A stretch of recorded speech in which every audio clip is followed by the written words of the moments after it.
আজকে শুরু করব লিনিয়ার প্রোগ্রামিং প্রবলেম। এর আগের ক্লাসে already vector algebra, vector product যে বিষয়গুলো ছিল ভেক্টরের, সেই জায়গাটা ক্লিয়ার হয়েছে আমাদের। আজকে শুরু করবো একটা নতুন চ্যাপ্টার, সেটা হচ্ছে লিনিয়ার প্রোগ্রামিং প্রবলেম। এখান থেকে একটাই ব্রড কোশ্চেন হয় 5 মার্কসের, এবং এখান থেকে কোশ্চেন একটা পড়বি, একটাই ব্রড কোশ্চেন 5 মার্কসের, সেটা করতে হবে, এর কোনো অল্টারনেটিভ নেই। 1 × 5 = 5 মার্কস। একটাই ব্রড কোশ্চেন, এবং সেটাই 5 নম্বরে। এখান থেকে কোনো শর্ট কোশ্চেন পড়ে না, কোনো এমসিকিউ পড়ে না, কোনো অতি সংক্ষিপ্ত টাইপের ভেরি শর্ট আনসার টাইপ সেটাও পড়ে না। একটাই ব্রড কোশ্চেন 1 × 5, 5 মার্কসের কোশ্চেন পড়বে, এবং খুবই সহজ। একটা প্রসেস দেখিয়ে দিলে, একটাই পদ্ধতি আছে, সেই পদ্ধতিটা করলেই একবার ফুল মার্কস। সবাই মানে এখান থেকে প্রত্যেকবার এখান থেকে সবাই 5-এ 5। এই লিনিয়ার প্রোগ্রামিং প্রবলেম এখান থেকে একটা অঙ্ক পড়বে, এখান থেকে সবাই 5-এ 5। এটা একটা গ্রাফিক্যাল মেথডের মতো একটা প্রসেস, সেই প্রসেস সাহায্যে অঙ্কগুলো করতে হয়। খুবই সহজ, একে একে বলছি দেখো। তো এই লিনিয়ার প্রোগ্রামিং প্রবলেমটা কি, এটা জানতে গেলে প্রথমে একটা তোমাদেরকে এক্সাম্পল দিচ্ছি, তোকে খুব সুন্দর বাস্তব দৃষ্টান্ত দিয়ে বলছি যে এই প্রোগ্রামিং প্রবলেমটা কোন জায়গা থেকে এই প্রোগ্রামিং প্রবলেমটা এসছে। একটা এক্সাম্পল দিচ্ছি, তারপর ডেফিনেশন দেবো, তাহলে আরো ব্যাপারটা তোমাদের কাছে খুব ক্লিয়ার হয়ে যাবে। বিষয়টা এরকম, ধরো তুমি একটা বিজনেস শুরু করবে। তার জন্য তোমার দুটো জিনিস মূলত দরকার বিজনেস করতে গেলে। একটা হচ্ছে তোমার মানি দরকার, ইনভেস্টমেন্ট করতে। প্রথমেই ইনভেস্টমেন্ট দরকার,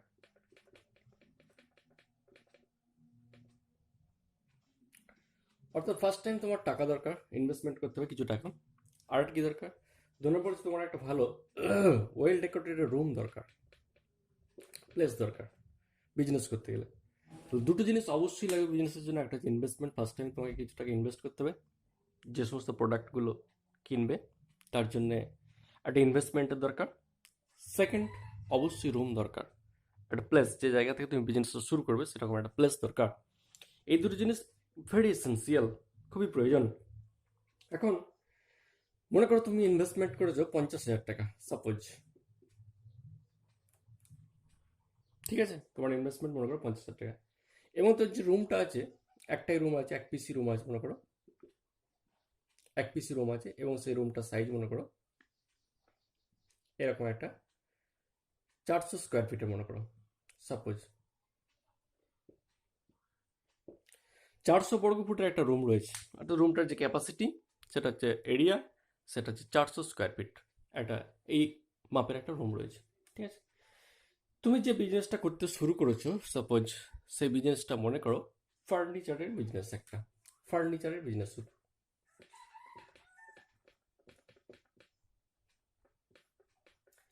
মনে করো তুমি একটা আসবাবপত্রের বিজনেস শুরু করছো, ফার্নিচারের বিজনেস শুরু করছো। মূলত দুটো প্রোডাক্ট প্রাথমিকভাবে তুমি রাখবে ভেবেছো, একটা মনে করো চেয়ার এবং একটা টেবিল। দুটো প্রোডাক্ট রাখবে, একটা মনে করো চেয়ার,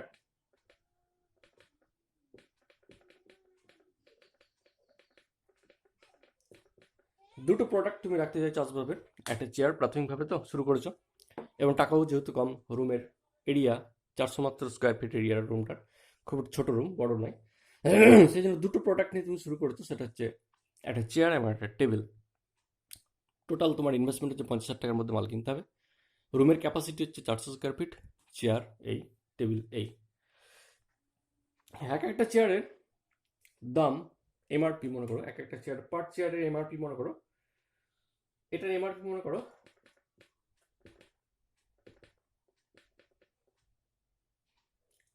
800 টাকা। টেবিলের এমআরপি মনে করো 1,500 টাকা।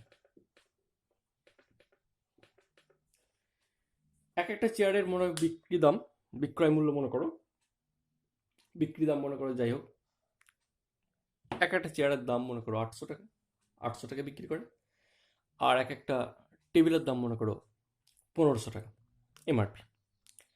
একটা চেয়ার বিক্রি করে মনে করো 150 টাকা লাভ হয়, সাপোজ। এখান থেকে যে প্রফিটটা আছে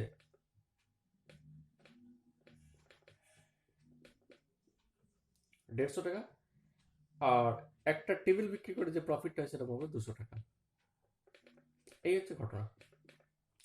তাহলে ফার্নিচারের দোকান করেছো, 50,000 টাকা টোটাল ইনভেস্টমেন্ট তোমার, রুমের ক্যাপাসিটি হচ্ছে 400 স্কোয়ার ফিট, চেয়ার এবং টেবিল নিয়ে বিজনেসটা শুরু করেছো। এক একটা চেয়ারের বিক্রি করছো 800 টাকা দিয়ে, এক একটা টেবিল বিক্রি করছো 1500 টাকা দিয়ে, সাপোজ। একটা চেয়ার বিক্রি করলে তোমার মনে করো 150 টাকা লাভ হচ্ছে, একটা টেবিল বিক্রি করে সাপোজ মনে করো 200 টাকা লাভ হচ্ছে। ঠিক আছে? টোটাল মানি তোমার ফিক্সড 50,000 টাকা, রুমের ক্যাপাসিটিও ফিক্সড। তাহলে তোমার যে রুম আছে সেই রুমে তুমি যদি মনে করো কতগুলো চেয়ার এবং কতগুলো টেবিল রাখলে তোমার প্রফিটটা ম্যাক্সিমাম হবে, এইটার যে ম্যাথামেটিক্যাল ক্যালকুলেশন, তুমি মনে করো সবগুলি আমি টেবিল রাখবো, তাহলে বেশি সংখ্যক টেবিল ধরবে না, কারণ রুমের যে ক্যাপাসিটি সেই ক্যাপাসিটি অনুযায়ী বেশি টেবিল রাখতে পারবে না। তাহলে সবই যদি টেবিল রাখতে চাও বেশি টেবিল রাখা যাবে না। বেশি টেবিল না রাখতে পারলে প্রফিটটাও কমে যেতে পারে। অথবা তুমি মনে করতে পারো যে কিছু সংখ্যক চেয়ার এবং কিছু সংখ্যক টেবিল রাখবো রুমের ক্যাপাসিটি অনুযায়ী। তাহলে কতগুলো চেয়ার এবং কতগুলো টেবিল রাখলে মোটামুটি প্রফিটটা, লাভ্যাংশটা ম্যাক্সিমাম হবে, সেই হিসেবটা তোমার করে নিতে হবে আগে থেকে। অথবা তুমি মনে করতে পারো চেয়ার জায়গা কম নাই, তাহলে ম্যাক্সিমাম চেয়ার তুলবো এবং মিনিমাম টেবিল তুলবো। তাহলে সেটাও তোমার ক্যালকুলেশনের মধ্যে আনতে হবে, কারণ তোমার রুম ফিক্সড, মানি ফিক্সড, এই মানি এই টাকার মধ্যেই। ইনভেস্টমেন্ট তোমার ফিক্সড, 50,000 টাকা বেশি তুমি বার করতে পারছো না এই মুহূর্তে। রুমের ক্যাপাসিটি বাড়াতে পারছো না, রুমের ক্যাপাসিটি 400 স্কোয়ার ফিট রয়েছে। তাহলে ম্যাক্সিমাম কতগুলো চেয়ার বা কতগুলো টেবিল কিনলে আমার প্রফিটটা ম্যাক্সিমাম হবে, কত সংখ্যক চেয়ার এবং কত সংখ্যক টেবিল আমি যদি রুমের মধ্যে রাখতে পারি ঠিকঠাক সাজিয়ে, যাতে করে আমার প্রফিটটা ম্যাক্সিমাম হবে, এইটার যে ম্যাথামেটিক্যাল একটা ক্যালকুলেশন, সেটাই হচ্ছে আমার প্রোগ্রামিং প্রবলেম। এই যে লিনিয়ার প্রোগ্রামিং প্রবলেম। তা প্রোগ্রামিং প্রবলেম আর কিছুই নেই, এমন এক ধরনের গাণিতিক প্রক্রিয়া, যে প্রক্রিয়ার মাধ্যমে তুমি কোনো একটা বিজনেসে বুঝতে পেরে যাবে রুমের ক্যাপাসিটি এবং ইনভেস্টমেন্ট অনুযায়ী তুমি বুঝতে পারবে যে কোন প্রোডাক্টটা কত সংখ্যক রাখলে, চেয়ার কত সংখ্যক রাখলে বা টেবিল কত সংখ্যক রাখলে, বা তুমি টেবিল নাও রাখতে পারো, সবগুলোই চেয়ার রাখতে পারো, তাহলে দেখতে হবে প্রফিট কেমন হচ্ছে। ঠিক আছে? তাহলে চেয়ার এবং টেবিলের সংখ্যাটা কতগুলো হবে ইনভেস্টমেন্টের দিকে তাকিয়ে, রুমের ক্যাপাসিটির দিকে তাকিয়ে, এইটার যে ম্যাথামেটিক্যাল একটা প্রোগ্রামিং করা, হিসেব করা, সেই যে প্ল্যানিং করা, সেই প্ল্যানিংটা থেকে এসছে কিন্তু লিনিয়ার প্রোগ্রামিং প্রবলেম। মূলত বিজনেসের কনসেপ্ট থেকে এটা এসছে। ঠিক আছে? তাহলে মূল বিষয় হচ্ছে যে আমার প্রফিটটা ম্যাক্সিমাম হতে হবে, বাজার দরে বিক্রি করতে হবে। আবার তুমি এমআরপিটা যে বাড়িয়ে দেবে, 800 থেকে ধরো বাড়িয়ে দিলে 850 কোনো কারণে করলে, তাহলেও কিন্তু তোমার কাস্টমার কমে যেতে পারে, কারণ সবাই বলবে যে এর ফার্নিচারের দোকানে দাম বেশি, কাস্টমার যাবে না। তাহলে এমআরপির উপর বাজার দর, সেই জায়গাটা লক্ষ্য রাখতে হচ্ছে। টেবিল, একটা টেবিলের দাম 1,500 টাকা ধরা হয়েছে, তুমি যদি কোনো কারণে টেবিলের দামটা বাড়িয়ে দিয়ে প্রফিটটা ম্যাক্সিমাম করতে হবে, তাহলে কিন্তু হবে না, কারণ টেবিলের দাম তুমি কোনো কারণে 2,000 টাকা দিয়ে দিলে তোমার কাছে কেউ আসবে না, খুব স্বাভাবিকভাবেই। তাহলে চতুর্দিকে লক্ষ্য রাখতে হচ্ছে, সেই জন্য মার্কেট প্রাইস, যেটা বাজার যেটা দর, সেই দরটাকেও ঠিক রাখতে হচ্ছে। রুমের ক্যাপাসিটিও আমায় দেখতে হচ্ছে যে রুমে আমার এর বেশি মাল ধরবে না। ইনভেস্টমেন্ট, সেটাও দেখতে হচ্ছে যে আমার 50,000 টাকার বেশি টাকা নেই, ইত্যাদি। তো সমস্ত কিছু লক্ষ্য করে কতগুলো চেয়ার এবং কতগুলো টেবিল ম্যাক্সিমাম তোলা যেতে পারে, যতগুলো প্রফিটটা ম্যাক্সিমাম হয়, এই যে একটা প্ল্যানিং, এর যে একটা প্রোগ্রামিং করা, ম্যাথামেটিক্যাল প্রোগ্রামিং করা, this programming is called programming problem, linear programming problem. এটা জাস্ট একটা এক্সাম্পল দিয়ে বললাম। এবারে মূল যে ডেফিনেশন, সেই ডেফিনেশনটা বলতে থাকো, প্রোগ্রামিং প্রবলেম কাকে বলে সেটা তাকে লিখছি এবার।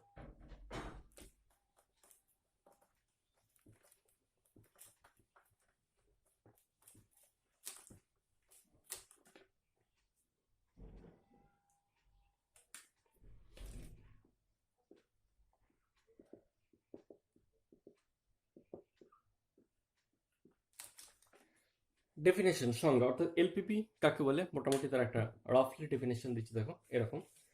Programming problem is a mathematical process, লিখছি দেখো।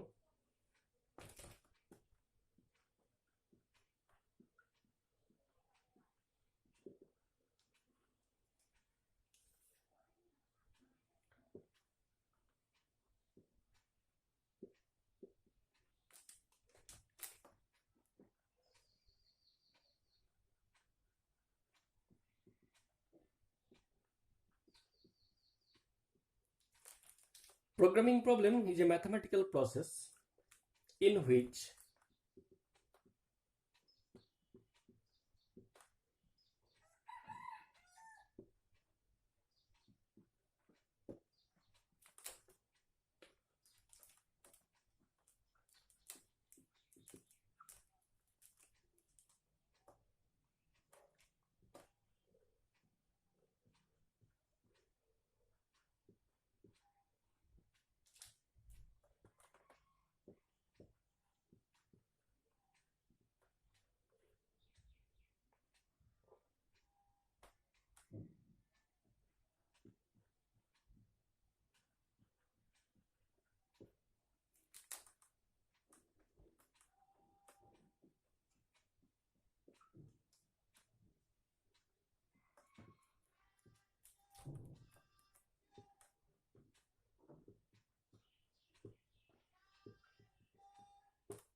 কি বললাম? Programming problem is a mathematical process, point to be noted, mathematical process, একটা গাণিতিক পদ্ধতি ইন হুইচ যেখানে ম্যাক্সিমাম প্রফিট সর্বাধিক মুনাফা অর্জন করা যাবে, মেবি আর্ন অর্জন করা যাবে by selling different product at market prices, অর্থাৎ বাজার দরে বিভিন্ন ধরনের প্রোডাক্ট, এক ধরনের প্রোডাক্ট না, বিভিন্ন ধরনের প্রোডাক্ট, বাজার দরে বিভিন্ন ধরনের প্রোডাক্ট বিক্রি করে ম্যাক্সিমাম প্রফিট উপার্জন করার যে ম্যাথমেটিক্যাল পদ্ধতি, সেই পদ্ধতিটি হচ্ছে একটা প্রোগ্রামিং প্রবলেম। তাহলে প্রোগ্রামিং প্রবলেম আর কিছু নেই, যে এক্সাম্পলটা একটু আগে বললাম সেটাও তাই বলেছিলাম, যে কিভাবে কোন প্রসেসে কতগুলো চেয়ার কতগুলো টেবিল রাখলে ইনভেস্টমেন্ট এবং রুমের ক্যাপাসিটি অনুযায়ী কতগুলো চেয়ার এবং কতগুলো টেবিল রাখলে আমার প্রফিটটা ম্যাক্সিমাম হয়ে যাবে, তার যে গাণিতিক পদ্ধতি, সেই পদ্ধতিটি হচ্ছে এক ধরনের প্রোগ্রামিং প্রবলেম। সেটাই ভাষায় লিখলাম যে programming problem is a mathematical process. Programming problem হচ্ছে এক ধরনের গাণিতিক প্রক্রিয়া ইন হুইচ যেখানে maximum profit may be earned, maximum profit সর্বাধিক মুনাফা আমি অর্জন করতে পারবো বাই সেলিং ডিফারেন্ট প্রোডাক্ট, বিভিন্ন ধরনের প্রোডাক্ট বিক্রি করে অ্যাট মার্কেট প্রাইসেস, অর্থাৎ বাজার দরে বিভিন্ন ধরনের প্রোডাক্ট বিক্রি করে কীভাবে প্রফিটটা ম্যাক্সিমাম করবো, তার যে গাণিতিক পদ্ধতি, this is called programming problem. Clear? তাহলে এটা গেল definition of the programming problem. Next আসছে এই প্রোগ্রামিং প্রবলেম করতে গেলে, অর্থাৎ এই প্ল্যানিংটা, এই প্রসেসটা করতে গেলে এর আনুষঙ্গিক আরও কিছু ডেফিনেশনের আমার দরকার। সেই ডেফিনেশনগুলো বলছি, অর্থাৎ এই প্রবলেমগুলো করতে গেলে বা এই প্রোগ্রামিং প্রবলেমকে পুরোপুরি রেডি করতে গেলে এইটার আশেপাশের আরও কয়েকটি ডেফিনেশন আমাদের মূলত দরকার, বিষয়বস্তু দরকার। সেই ডেফিনেশনগুলোর মধ্যে 2-3টে ডেফিনেশন আমি আরও বলে দিচ্ছি। দেখো, যেমন প্রথমেই রয়েছে অবজেক্টিভ ফাংশন কাকে বলে। সে অবজেক্টিভ ফাংশন কাকে বলে বলছি, দেখো অবজেক্টিভ ফাংশন বাংলা হচ্ছে বিষয়াত্মক অপেক্ষক। বিষয়াত্মক অপেক্ষক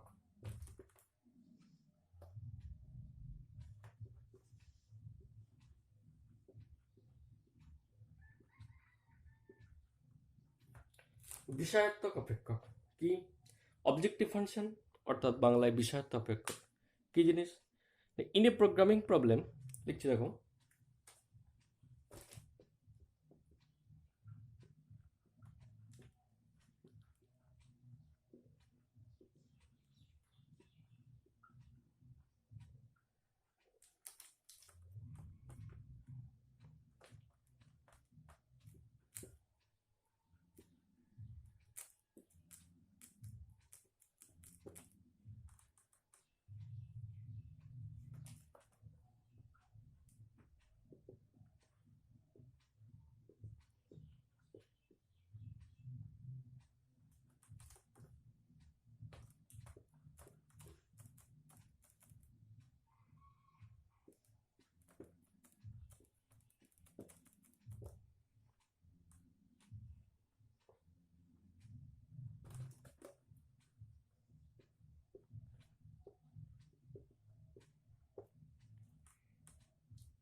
প্রোগ্রামিং প্রবলেম, অবজেক্টিভ ফাংশন, বিষয়াত্মক অপেক্ষক। In a programming problem to earn maximum profit and minimum loss, অর্থাৎ ম্যাক্সিমাম প্রফিট পেতে গিয়ে এবং লসটা যাতে কম হয়, মিনিমাম হয়ে যায়, তাই তো? তবে তো প্রফিটটা ম্যাক্সিমাম, লসটা যাতে মিনিমাম হয়। Maximum profit and minimum loss needed a function and this function is called objective function. বিষয়াত্মক অর্থাৎ এই বিষয়াত্মক অপেক্ষক কি? এই যে প্রোগ্রামিং প্রবলেম, এই প্রোগ্রামিং প্রবলেমের প্ল্যানিংটা করতে গেলে একটা অপেক্ষকের প্রয়োজন হয়ে পড়ে। In a programming problem to earn maximum profit and minimum loss, অর্থাৎ সর্বাধিক মুনাফা পেতে গিয়ে এবং সর্বনিম্ন লস পাওয়ার জন্য একটা অপেক্ষকের প্রয়োজন। And this function is called objective function or বিষয়াত্মক অপেক্ষক। অর্থাৎ বিষয়াত্মক অপেক্ষক হচ্ছে আমরা একটা অপেক্ষক, যে অপেক্ষকের মাধ্যমে আমরা প্রফিটটা ম্যাক্সিমাম পাবো এবং লসটা মিনিমাম পাবো। এই প্রফিট ম্যাক্সিমাম এবং লসটা মিনিমাম, এই যে profit to earn maximum profit and minimum loss. Maximum profit এবং মিনিমাম লসের জন্য আমাদের একটা অপেক্ষকের প্রয়োজন হয়, যে অপেক্ষকটা ক্যালকুলেশন অবশ্যই করবো ম্যাথামেটিক্যাল প্রসেসের মাধ্যমে। এই যে maximum and minimum value of this function, ওই ফাংশনটার ম্যাক্সিমাম মিনিমাম ভ্যালু আমরা ডিটারমাইন করে কী হবে, ম্যাথামেটিক্যাল প্রসেস, একটা গাণিতিক পদ্ধতির মাধ্যমে ম্যাক্সিমাম এবং মিনিমাম ভ্যালুটা আমরা ডিটারমাইন করব। ঠিক আছে, তাহলে এই ম্যাক্সিমাম এবং মিনিমাম ভ্যালু পাওয়ার জন্য একটা অপেক্ষকের প্রয়োজন, তাই তো? কোনো একটা অপেক্ষকের অবশ্যই প্রয়োজন, যে অপেক্ষকের মাধ্যমে আমরা ক্যালকুলেশন করতে পারবো প্রফিটটা কখন ম্যাক্সিমাম হবে এবং লসটা কখন মিনিমাম হবে। তার জন্য একটা অপেক্ষকের প্রয়োজন, অ্যান্ড দিস অপেক্ষক is called objective function or বিষয়াত্মক অপেক্ষক। এটা একটা পার্ট গেল। এখন এই যে ফাংশনটা, এই ফাংশনটাকে আমাদের অবজেক্টিভ ফাংশন বলা হয়। এবার দেখো, some restriction constant are to be adopted to formulate the problem. কিছু রেস্ট্রিকশন বা বাধা প্রতিবন্ধকতা চলে আসবে, সেটা আমি লিখছি। দেখো, some restriction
Some restriction or constraints are to be adopted to formulate the problem. অর্থাৎ এই প্রবলেমটা করতে গেলে কিছু আমাদের বাধা বা প্রতিবন্ধকতার সম্মুখীন হতে হয়, খুব স্বাভাবিকভাবেই।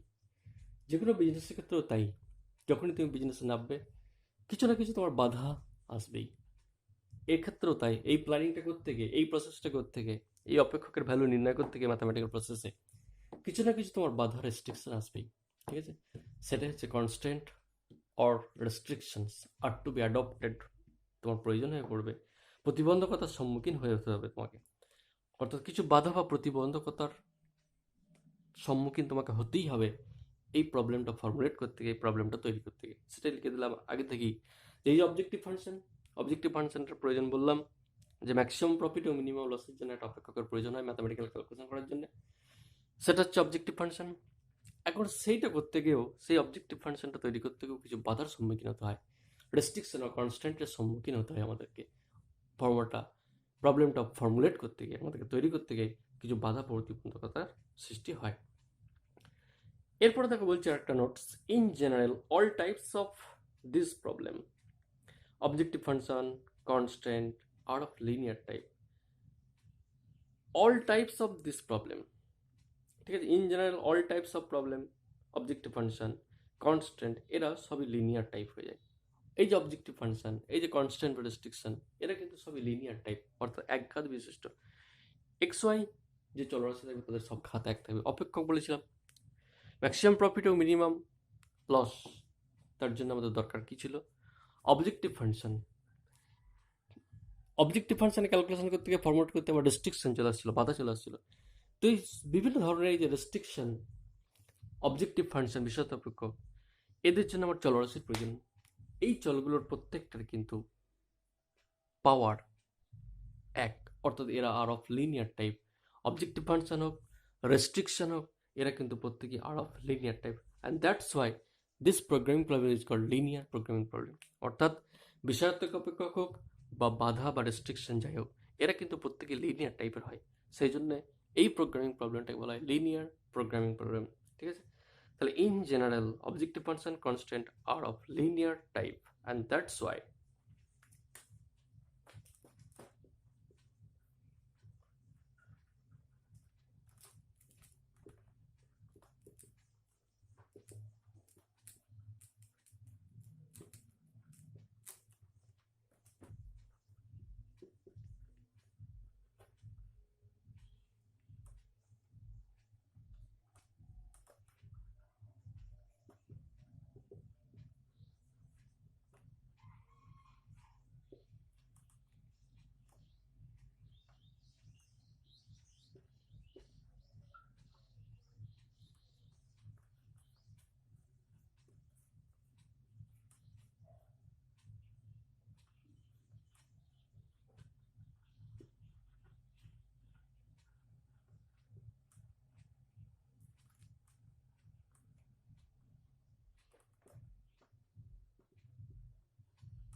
In general objective function constant are of linear type, যেহেতু অবজেক্টিভ ফাংশন এবং কনস্ট্যান্টগুলো সবই আমার লিনিয়ার টাইপের হয়ে যায়, সেজন্য প্রোগ্রামিং প্রবলেম আগে থাকে এটা হচ্ছে linear programming problem, and that's why this problem is called linear programming problem. যেহেতু এর সবাই আমার এক্স ওয়াই জেড যে জলরাশিগুলো থাকবে তারা প্রত্যেকেই আমার হয়ে যাবে একঘাত বিশিষ্ট। অপেক্ষকের জন্য যে এক্স ওয়াই দরকার সেটাও একঘাত বিশিষ্ট, কনস্ট্যান্টের জন্য যে এক্স ওয়াই দরকার সেটাও একঘাত বিশিষ্ট। এই জন্যই আমার এই প্রোগ্রামিং প্রবলেমটাকে বলা হয় লিনিয়ার প্রোগ্রামিং প্রবলেম। নেক্সট আসছি ডিসিশন ভেরিয়েবল, সিদ্ধান্ত গ্রহণকারী চল।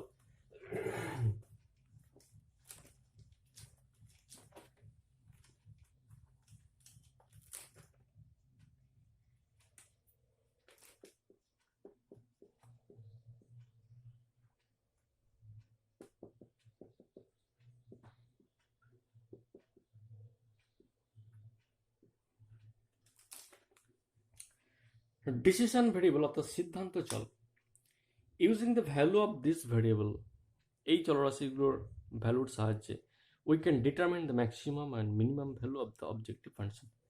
Using the value of this variable,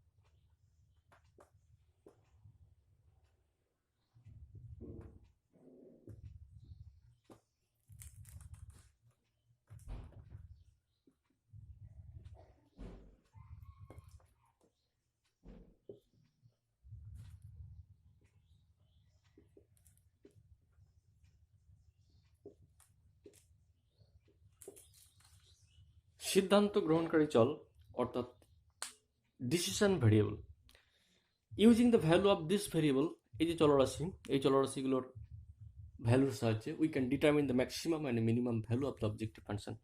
কোনো একটা অবজেক্টিভ ফাংশন তার বিষয়াত্মক অপেক্ষক যেটা বললাম প্রয়োজন, সেই বিষয়াত্মক অপেক্ষকে যে চলরাশিগুলো থাকবে এক্স ওয়াই, সেই চলরাশিগুলোর ম্যাক্সিমাম এবং মিনিমাম ভ্যালুটা নির্ণয় করা যায় এই ডিসিশন ভেরিয়েবলের সাহায্যে। ডিসিশন ভেরিয়েবল সিদ্ধান্ত গ্রহণকারী চল হচ্ছে এমন এক ধরনের চলরাশি যে চলরাশির সাহায্যে অবজেক্টিভ ফাংশনের মানটা ম্যাক্সিমাম এবং মিনিমাম হবে কিনা নির্ণয় করা যায়। তার using the value of this variable, অর্থাৎ এই চলরাশিগুলোর ভ্যালুর সাহায্যেই আমরা ডিটারমাইন করতে পারবো অবজেক্টিভ ফাংশনের মানটা ম্যাক্সিমাম হবে না মিনিমাম হবে। তাহলে সিদ্ধান্ত গ্রহণকারী চল হচ্ছে এমন এক ধরনের চল যে চলের সাহায্যে, যে চলের ভ্যালুগুলোর সাহায্যে আমরা অবজেক্টিভ ফাংশনের মানটা ম্যাক্সিমাম হবে এবং মিনিমাম হবে নির্ণয় করতে পারবো। আবার বলছি, ডিসিশন ভেরিয়েবল হচ্ছে এমন এক ধরনের চল যে চলের ভ্যালুগুলোর সাহায্যে অবজেক্টিভ ফাংশন বা বিষয়াত্মক অপেক্ষকের মানটা ম্যাক্সিমাম হবে না মিনিমাম হবে সেটা নির্ণয় করতে পারবো। ঠিক আছে, সেটাই বলেছে using the value of this variable, অর্থাৎ এই চলরাশিগুলোর ভ্যালুর সাহায্যে উই ক্যান ডিটারমাইন, আমরা নির্ণয় করতে পারবো দ্য ম্যাক্সিমাম আর minimum value of the objective function, অর্থাৎ অবজেক্টিভ ফাংশনের মানটা ম্যাক্সিমাম হবে বা মিনিমাম হবে সেটা আমরা ডিটারমাইন করতে পারবো using the value of this variable, এই ভেরিয়েবলের সাহায্যে। And this variable is called decision variable, এবং এই ধরনের ভেরিয়েবলকে বলা হয় সিদ্ধান্ত গ্রহণকারী চল। ঠিক আছে, এইবার হচ্ছে ফরমেশন অফ এলপিপি অর্থাৎ জেনারেল ফর্ম অফ এলপিপি, এলপিপির জেনারেল ফর্মটা কি সেটা আসছে।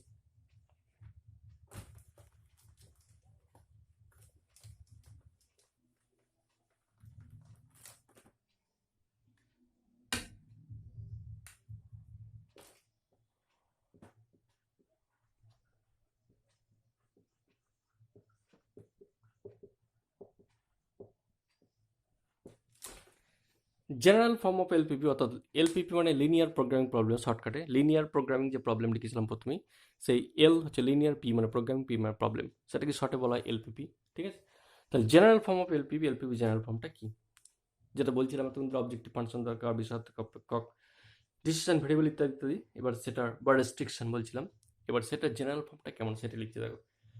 তো ম্যাথামেটিক্যাল স্ট্রাকচার অফ এলপিপি, এলপিপির যে ম্যাথামেটিক্যাল স্ট্রাকচার সেটা কেমন, জেড ইজিক্যাল টু জেডটা ম্যাক্সিমাম হতে পারে মিনিমাম, যেটা অপেক্ষক বিষয়াত্মক বলছিলাম সেটা জেড দ্বারা ডিনোট করছি।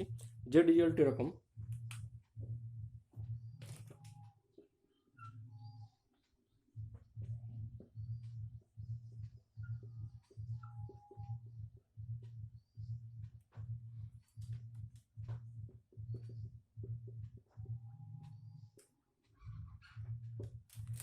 যে বিষয়ার্থ অপেক্ষক বা অবজেক্টিভ ফাংশনের কথা বলছিলাম, সেই অবজেক্টিভ ফাংশনটা হচ্ছে জেড।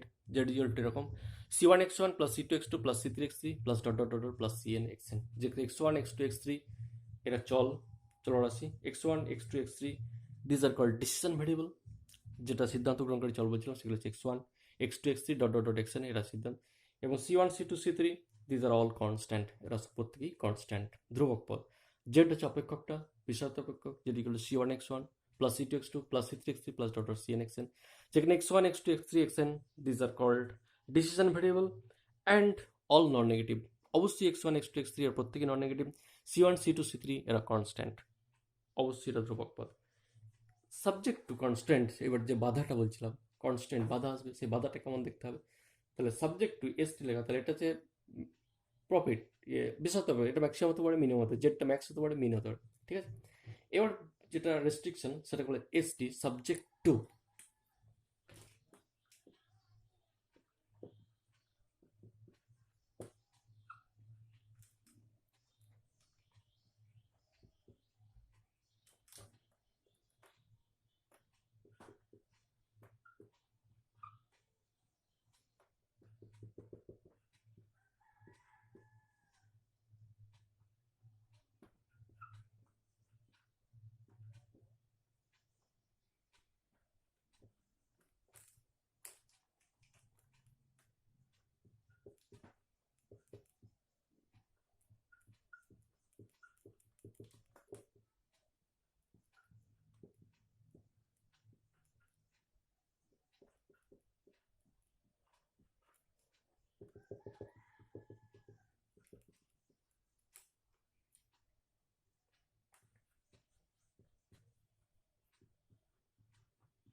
অবজেক্টিভ ফাংশন বা বিষয়ার্থ অপেক্ষকটা দেখতে এরকম বলেছিলাম, জেড ইকুয়াল টু, সেটা ম্যাক্সিমাম হতে মিনিমাম হতে পারে, Z equal c1 x1 c2 x2 c3 x3 plus dot dot dot cn xn।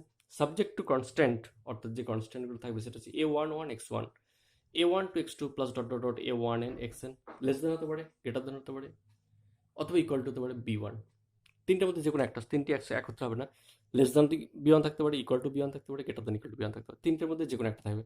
আবার a21 x1 a2 to x2 plus dot dot dot a2n xn, less than হতে পারে, equal to হতে পারে, greater than equal to b1 হতে পারে, dot dot dot dot করতে করতে এভাবে নামবে, ম্যাট্রিক্সের মতো আর কি। am1 x1 plus am2 x2 plus dot dot amn xn, less than equal to greater than bm, ঠিক আছে। এই টোটাল যে সিস্টেম, এটা বলে জেনারেল ফর্ম। এটা তো বড় বলে দেখে এরকম মনে হচ্ছে, কিন্তু এটা ছোট ফর্মে লিখবো, দুটো চলরাশি দিয়ে লিখবো, x1 x2 বা x এবং y দুটো চলরাশি দিয়ে লেখা হবে, তখন কিন্তু এটা দেখতে আরো সুন্দর হয়ে যাবে। আগেই পরিচয়টা বলে দিয়েছি যে x1 x2 x3 এগুলো কি, এরা অবশ্যই সিদ্ধান্ত গ্রহণকারী চল, অর্থাৎ ডিসিশন ভেরিয়েবল।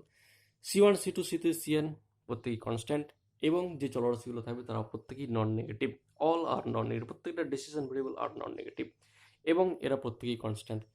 এরা সহগ x1 সহগ a11 x2 সহগ a12 ইত্যাদি, পজিশনটা বোঝানোর জন্য a11 a12, ঠিক আছে, এভাবে নাম দেওয়া হয়েছে।